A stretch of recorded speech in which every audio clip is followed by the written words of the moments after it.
Hi hello నమస్తే. నేను మీ కట్టా Karthik. 'Pushpa 2' director Sukumar ఇంటి మీద ఐటీ రైడ్స్ జరుగుతున్నట్టు సమాచారం వస్తూ ఉంది.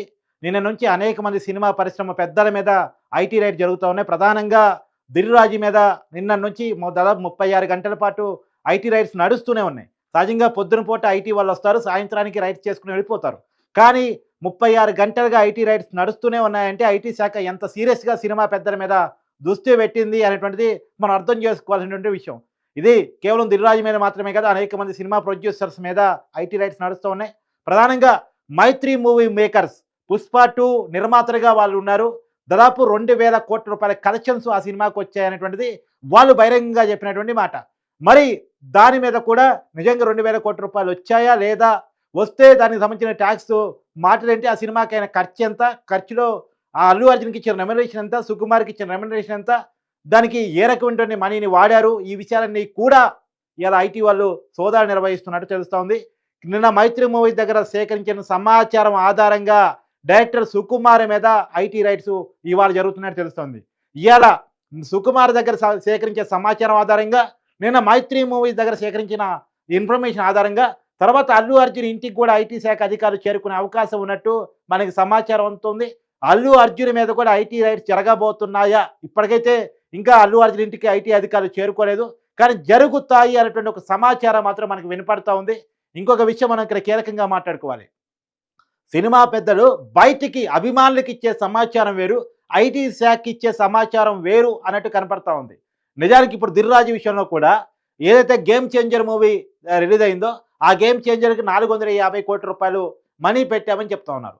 దానికి సంబంధించిన లెక్కల విషయంలో ఖచ్చితంగా ఆరా తీసినట్టు తెలుస్తూ ఉంది. నిజంగా 450,00,00,000 ఖర్చయినాయా? ఆ 450,00,00,000ని ఎలా సమీకరించారు?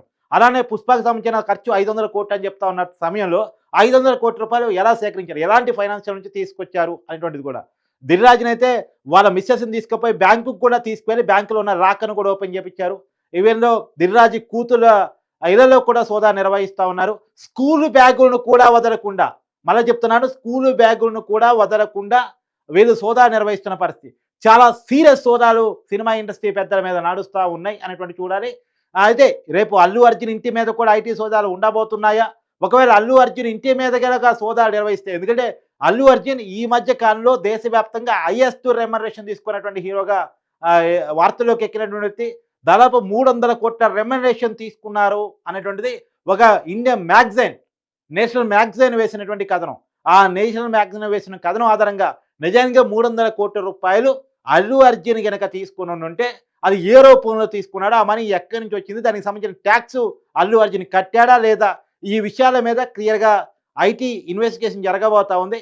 ఈ మధ్య కాలంలో చాలా పెద్ద పెద్ద సినిమాలు 'పుష్ప' కావచ్చు, 'గేమ్ చేంజర్' కావచ్చు, సంక్రాంతికి వెంకటేష్ సినిమా కావచ్చు, తర్వాత బాలకృష్ణ సినిమా కావచ్చు, అనేక పెద్ద సినిమాలు ఈ సంక్రాంతి కంటే ముందు రిలీజ్ అయినటువంటి సందర్భంలో చాలా వందల కోట్లు చేతులు మారాయి అనేటువంటి ఆలోచన మేరకు ఐటీ శాఖ సినిమా ఇండస్ట్రీ మీద దృష్టి పెట్టినట్టు తెలుస్తూ ఉంది.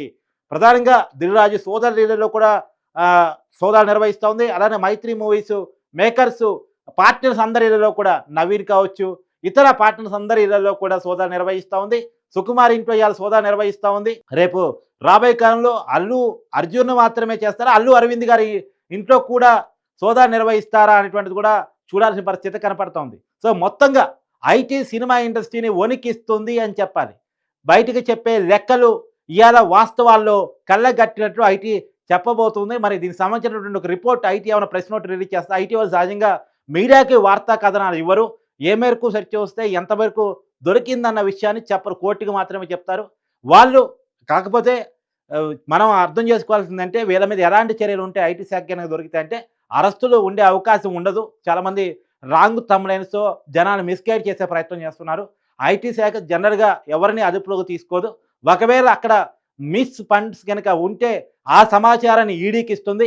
ఈడీ కనుక రంగంలో దిగితే అప్పుడు అరెస్టులు, ఎంక్వైరీలు, ఆ సిస్టమ్ వేరేగా ఉంటుంది. ఐటీ సహజంగా డబ్బులు ట్యాక్స్ ఎగ్గొడితే ఆ ట్యాక్స్‌కు సంబంధించినటువంటి ఫైన్ వేసుకొని డబ్బులు కట్టించుకుంటేనే తప్ప ఐటీ శాఖ ఎవరిని అదుపులో తీసుకునే పరిస్థితి ఉండదు.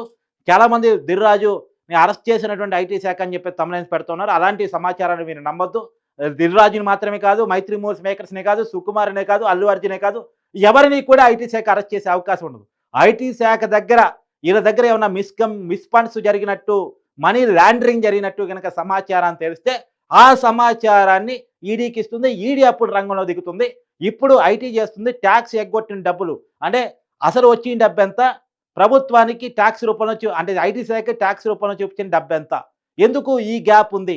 రెండోది చాలా క్యాష్ రూపంలో లాభాల్ని బ్లాక్ మనీ చేసే ప్రయత్నం చేశారు. డబ్బుల రూపంలో ఫిజికల్ క్యాష్ మెయింటైన్ చేసే ప్రయత్నం చేశారు. తర్వాత వేర్వేరు మార్గాల్లో బంగారు బిస్కెట్‌గా మార్చే ప్రయత్నం చేశారు.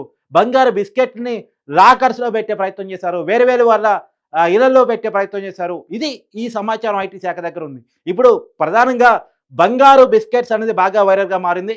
దిల్‌రాజు ఇంట్లో ఏదో బంగారు బిస్కెట్స్ దొరికాయి అనేటువంటిది. సుకుమార్ దగ్గర కూడా ఉన్నాయి బంగారు బిస్కెట్స్. మైత్రి మూవీ దగ్గర అంటే ఈ డబ్బులు దాసుకోవడానికి ఆళ్ళ బంగారం వాల్యూ చాలా పెరిగింది కాబట్టి బంగారు బిస్కెట్స్ రూపంలో మార్చుకొని ఆ డబ్బుల్ని సేవ్ చేసుకునే ప్రయత్నం చేస్తున్నారు. అది లెక్కల్లో చూపించట్లేదు అనేటువంటిది ప్రధానంగా ఐటీ శాఖకు వస్తున్నటువంటి ఇన్ఫర్మేషన్‌గా మనకు తెలుస్తా ఉంది. చూడాలి ఎలాంటి సోదాల్లో ఎలాంటి విషయాలు బయటకొస్తాయి. సహజంగా ఏందంటే చాలా పెద్ద విషయాలే బయటకొస్తున్నట్టు విషయం అర్థమవుతుంది. ఎందుకంటే 36 గంటలుగా సోదా నిర్వహిస్తూ పోతున్నారు అంటే చాలా కీలక సమాచారాలు వస్తున్నాయి. ఏదో రాంగ్ జరిగింది అన్న విషయం క్లియర్‌గా ఐటీ శాఖకు అర్థమైంది. నిన్న కూడా మనకొచ్చిన సమాచారం ప్రకారం మైత్రి మూవీస్ దగ్గర అనేక డాక్యుమెంట్స్ చూసినప్పుడు ఖచ్చితంగా ఇక్కడ మిస్‌అప్రోప్రియేషన్ జరిగింది అనేటువంటిది క్లియర్‌గా కనిపెట్టినట్టు ఐటీ శాఖ కనిపెట్టినట్టు కూడా తెలుస్తా ఉంది. మరి చూడాలి రాబోయే కాలంలో ఐటీ శాఖ నుండి ఎలాంటి చర్యలుంటాయి? ఈ ఇన్ఫర్మేషన్ ఆధారంగా ఈడీ ఏమన్నా చర్యలు తీసుకునే అవకాశం ఉందా? ఐటీ శాఖ మాత్రమేనా ఈడీలో కూడా రంగంలో దిగే అవకాశం ఉందా?